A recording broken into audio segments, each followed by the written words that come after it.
দেশের ছবি জঙ্গনে পরিচিত নাম প্রিয়া জান্নাতুল। মডেল, অভিনেত্রী ও আইনজীবী তিন পরিচয়ে জনপ্রিয় তিনি।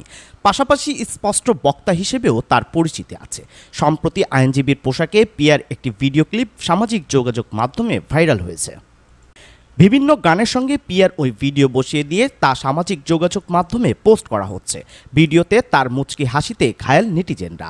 এই নিয়ে তোলপাড় চলছে নেট দুনিয়ায়। হাসির কারণে রাতারাতি ট্রেন্ডিংয়ে উঠে গেছেন প্রিয়া জান্নাতুল।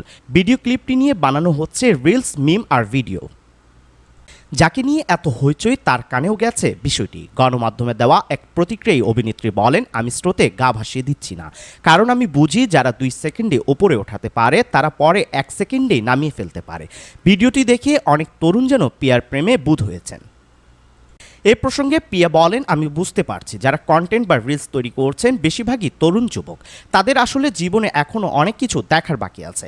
আসলে এগুলো ট্রেন্ডের মাধ্যমে যাচ্ছে। যখন যে ট্রেন্ড আসে সেটাকেই অনুসরণ করে। এটাতে দোষের কিছু দেখছি না। 2007 সালে মিস বাংলাদেশ খেতাব জেতেন পিয়া। 2012 সালে চোরাবালি চলচ্চিত্রে অভিনয়ের মধ্য দিয়ে চলচ্চিত্র জগতে পদার্পণ করেন তিনি।